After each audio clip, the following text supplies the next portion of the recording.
minha? Indagou a sacerdotisa, lançando-lhe um olhar zombeteiro. Não a de Iola? Também a de Iola, confessou o bruxo. Você tem algo contra isso? Neste momento, sim. Não quero que você a atrapalhe ou distraia. Ela tem de rezar e se preparar para que o transe tenha resultado. Já lhe disse que não quero transe algum. Não acredito que um transe desses possa me ajudar. Eu, de outro lado, não creio que esse transe possa prejudicá-lo, respondeu Nenek, ligeiramente aborrecida. É que não dá para me hipnotizar. Sou imune a isso. Temo por Iola. Isso pode ser um choque demasiado forte para uma médium. Iola não é médium, nem uma vidente mentalmente perturbada. Aquela criança goza de proteção especial da deusa. Pare de fazer caretas, por favor. Como já lhe disse, conheço o conceito que você tem das religiões. Isso nunca me atrapalhou em demasia no passado, e não creio que venha me atrapalhar no futuro. Não sou fanática. Você tem todo o direito de achar que somos regidos pela natureza e pela força nela oculta. Pode estar convencido de que os deuses, entre os quais incluo-me a Melitele, não passam de uma personificação desse poder, inventados por nós para que a Peble Ignara pudesse compreendê-lo melhor e aceitasse sua existência. Para você, esse poder é cego, enquanto para mim, Geralt, a fé permite esperar da natureza aquilo que é encarnado por minha deusa, a ordem, a lei, a benignidade e a esperança. Sei disso. Se você sabe, de onde vêm todas essas reservas ao transe? Está com medo de quê? De que eu o obrigue a se prostrar diante de uma estátua, a bater com a testa no piso do templo e a entoar cânticos? Geralt, tudo o que faremos é ficarmos os três sentados juntos por um tempo. Você, eu e Iola. E veremos se as faculdades da garota nos permitirão enxergar no meio do turbilhão das forças que o envolvem. Talvez acabemos descobrindo algo que vale a pena saber. Ou não. Pode ser que as forças do destino que o cercam não queiram se revelar a nós, permanecendo ocultas e incompreensíveis. Não sei, mas por que não deveríamos tentar? Porque isso não faz o menor sentido. Não estou cercado pelo turbilhão do destino, e mesmo se o tivesse, por que cargas d'água deveríamos remexer nisso? Geralt, você está enfermo. Você quis dizer ferido, não? Sei muito bem o que quis dizer. Há algo errado em você. Posso sentir isso. Afinal, conheço-o desde criancinha. Quando o vi pela primeira vez, você não chegava até a minha cintura. E agora, sinto que você está rodopiando no maldito vórtice, todo emaranhado, cingido por um nó corrediço, que vai se apertando aos poucos. Quero saber de que se trata. E como não posso fazer isso sozinha, tenho de apelar para as faculdades de Iola. Será que você não está querendo se aprofundar demais? Para que essa metafísica toda? Se quiser, poderei me abrir com você. Preencherei suas tardes com descrições dos acontecimentos mais importantes dos últimos anos. Arrume uma barrica de cerveja para que não me resseque a garganta e poderemos começar ainda hoje. Temo apenas que a entenderei, pois você não encontrará nós ou vórtice em minhas narrações. Serão apenas histórias banais de um bruxo. Terei o máximo prazer em ouvi-las, mas volto a insistir que um transe não lhe faria mal algum. E você não acha, perguntou Geralt com um sorriso irônico, que minha descrença na falta de sentir nenhum transe desses não comprometeria de sair da sua finalidade? Não, não acho. E sabe por quê? Não. Nenek inclinou-se e encarou Geralt com um sorriso estranho nos lábios pálidos. Porque seria a primeira prova cabal de que a descrença possa ter algum tipo de poder. Um grão de veracidade. Pequenos pontos negros movendo-se no céu riscado por faixas de neblina chamaram a atenção do bruxo. Eram muitos. Os pássaros descreviam círculos, voando lentamente. De súbito, interrompiam o voo e desabavam como flechas, para logo em seguida voltarem a se erguer com um violento agito de asas. O bruxo ficou observando as aves por um tempo. Avaliou sua distância e calculou o tempo necessário para chegar até elas, levando em consideração a topografia, a espessura da floresta e a profundidade e a extensão da ravina, que suspeitava existir pelo caminho. Por fim, tirou o manto e afivelou mais fortemente, em 2 furos, o cinturão que lhe atravessava o peito, a guarda e o punho da espada presa às suas costas sobressaíam de seu ombro direito. Vamos fazer um pequeno desvio, Plótica, disse. Sairemos da estrada. Não creio que aqueles pássaros estejam voando em círculos à toa. A égua, obviamente, não respondeu, mas obedeceu ao ouvir a voz que lhe era tão familiar. Talvez seja apenas o cadáver de um alce, continuou Geralt. Mas talvez não seja. Quem poderá saber? Como suspeitara, existia ali uma ravina. Ele olhou para as copas das árvores que cobriam o despenhadeiro e notou que a sua borda estava seca, sem espinhos nem troncos apodrecidos. Passou pela ravina com facilidade. Do outro lado havia um bosque de bétulas e logo atrás uma campina com uma cega e um urzal erguendo ao céu tentáculos formados por um emaranhado de galhos e raízes. Assustadas pela aparição do cavaleiro, as aves passaram a voar mais alto, soltando estridentes granados selvagens. Geralt viu imediatamente o primeiro corpo. A brancura do colete de pele de ovelha e o azul fosco do vestido destacavam-se no meio dos tufos de carrilhos amarelecidos. Não viu o segundo corpo, mas sabia onde se encontrava. A localização do cadáver era revelada pela presença de 3 lobos, que, sentados sobre as patas traseiras, observavam calmamente o cavaleiro. A égua soltou um bufo, e os lobos, como em uma obediência a um comando, se dirigiram devagar para a floresta, virando de vez em quando a cabeça triangular e olhando para o intruso. Geralt saltou da cavalgadura. A mulher de colete e vestido azul não tinha mais rosto, pescoço e boa parte da coxa esquerda. O bruxo passou ao largo do corpo sem se deter. O homem jazia com o rosto enfiado no chão. Geralt não o virou, constatando que tanto os lobos como os abutres não estiveram ociosos. De qualquer modo, não havia necessidade de um exame mais minucioso dos restos mortais. Os ombros e as costas do gibão de lã estavam cobertos por uma escura mancha de sangue coagulado. Era evidente que o homem morrera em decorrência de um golpe na nuca e que os lobos destroçaram o corpo apenas mais tarde. Preso a um largo cinturão e junto de um punhal enfiado numa bainha de madeira, o homem portava uma bolsa de couro. O bruxo arrancou-a, virando-a sobre a grama. Deixou cair do interior uma pederneira, um pedaço de giz, cera para selar cartas, um punhado de moedas de prata, uma navalha dobrável metida num estojo de osso, uma orelha de coelho, 3 chaves presas a uma argola e um amuleto com formato fálico. A chuva e o orvalho borravam as runas de 2 cartas escritas em pedaços de pano. A terceira, escrita num pergaminho, também estava molhada, porém legível. Era uma carta de crédito emitida pelo Banco dos Gnomos de Murivel, em favor de um comerciante chamado Hully Aspen, ou Aspen. Seu valor não era elevado. Abaixando-se, Geralt ergueu a mão direita do cadáver. Como imaginara, um anel de cobre apertado num dedo inchado e arroxeado continha a insígnia da Associação de Armeiros, um estilizado elmo com viseira, 2 espadões cruzados e a runa A gravada debaixo deles. O bruxo retornou ao corpo da mulher. Assim que começou a virar o cadáver, sentiu algo picar-lhe o dedo. Era uma rosa presa ao vestido. A flor murchara, mas não perdera a cor. As pétalas eram de um azul muito escuro. Era a primeira vez em toda a vida que Geralt via uma rosa assim. Virou o corpo por completo e estremeceu. Na desnuda e deformada nuca da mulher, podiam-se ver claramente marcas de dentes, mas não eram de lobo. O bruxo recuou com cautela até a égua e montou-a, sem desgrudar os olhos da beira da floresta. Circundou a campina por 2 vezes, olhando em volta e inclinando-se para a frente, examinando atentamente o solo. Sim, Plótica, sussurrou detendo o animal. O caso parece claro, mas não totalmente. O armeiro e a mulher vieram a cavalo, vindo daquela floresta. É mais do que evidente que estava voltando de Murivel para casa, porque ninguém costuma ficar viajando por aí por tanto tempo sem descontar uma carta de crédito. Por que tomaram este caminho em vez da estrada? É difícil responder, mas estavam cavalgando pela campina, lado a lado, quando por um motivo desconhecido desceram ou caíram das montarias. O armeiro morreu imediatamente.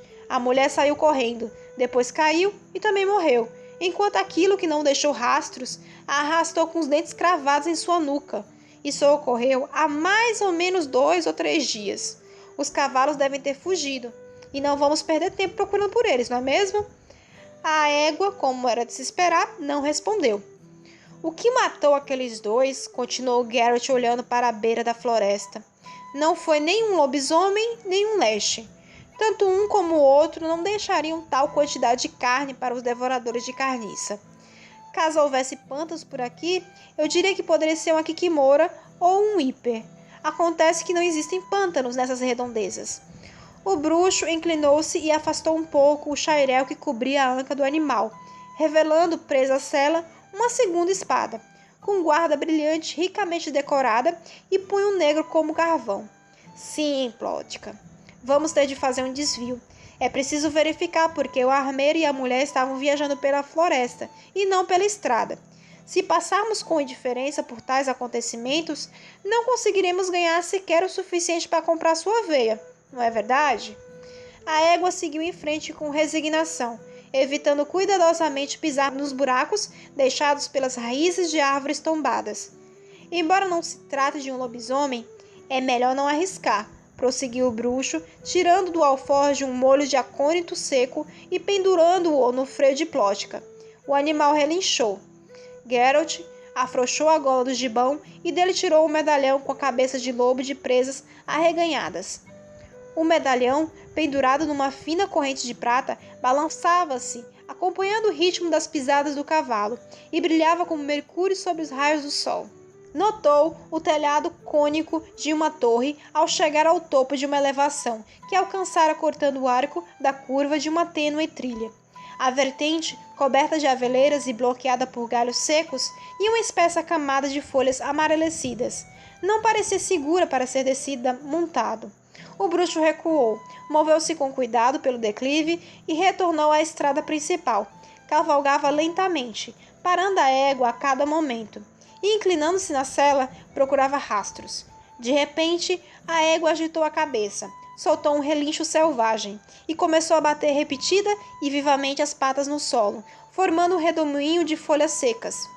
Geralt envolveu o pescoço do animal com o braço esquerdo, juntou os dedos da mão direita na forma do sinal de áxia e ficou sussurrando em cantos, passando a mão na cabeça da cavalgadura. A coisa está tão feia assim, murmurou, olhando em volta sem desfazer o sinal. A tal ponto? Calma, Plotter, calma. O encanto funcionou imediatamente, mas apesar de estimulada pelos calcanhares do bruxo, a égua avançou devagar, de má vontade, de maneira automática, desprovida da habitual elasticidade.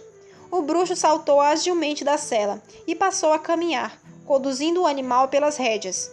Deparou com um muro. Entre o muro e a floresta não havia separação alguma, nenhum espaço vazio. Árvores jovens e arbustos de zimbro entrelaçaram suas folhas com as de era e de videira selvagem agarradas à parede de pedra. Geralt ergueu a cabeça. No mesmo instante sentiu como se uma minúscula criatura rastejasse por sua nuca, enrijecendo seus cabelos. Sabia o que aquilo significava. Alguém estava olhando para ele. O bruxo virou-se lenta e fluidamente. Plótica soltou mais um bufo e os músculos de seu pescoço tremeram debaixo da pele. Ao pé do declive pelo qual Geralt acabara de descer, estava parada uma jovem, com uma das mãos apoiada no tronco de um amieiro. O longo vestido branco contrastava com a brilhante negrura dos longos cabelos despenteados que lhe caíam sobre os ombros. Geralt teve a impressão de que ela estava sorrindo, mas não podia ter certeza. A jovem estava longe demais. "Salve!" disse ele, erguendo a mão num gesto amistoso e dando um passo em sua direção. A jovem virou-se ligeiramente a cabeça. Tinha rosto pálido e imensos olhos negros. Seu sorriso, se é que se podia chamá-lo assim, desaparecera por completo, como se tivesse sido apagado por um pano. Geralt deu mais um passo. Ouviu-se um estalido de folhas, e a jovem correu como uma corça, esvoaçando por entre os arbustos de aveleiras, e ao sumir na floresta, reduziu-se a um tênue traço branco.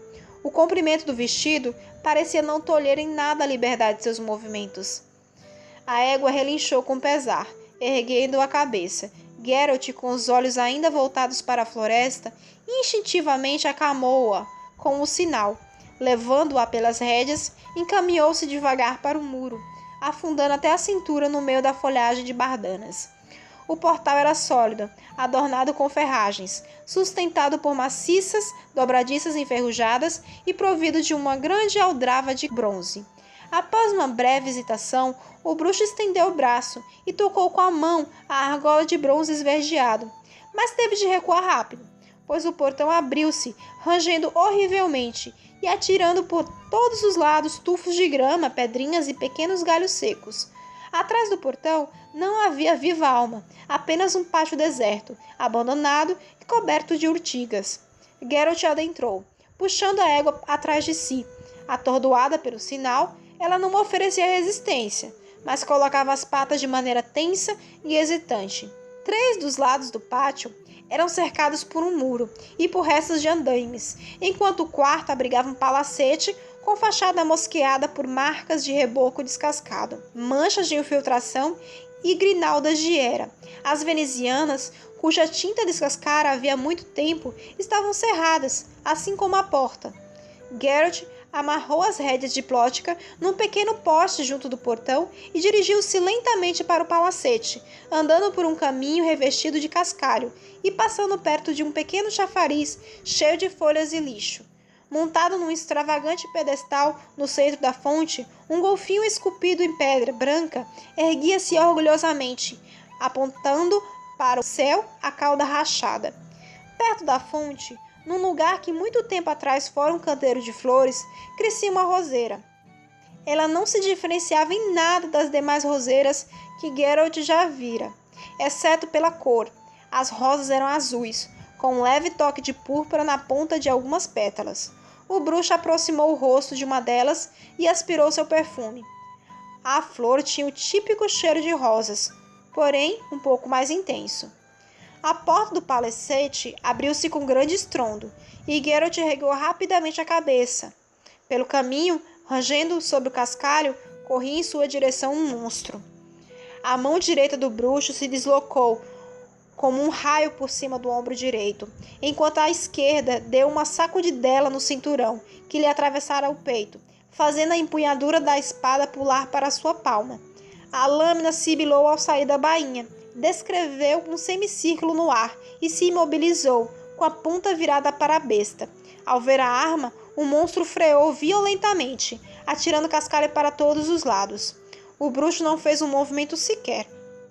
A criatura tinha forma humana e estava vestida com trajes gastos, mas de excelente qualidade, providos de adornos de bom gosto, porém sem nenhuma utilidade.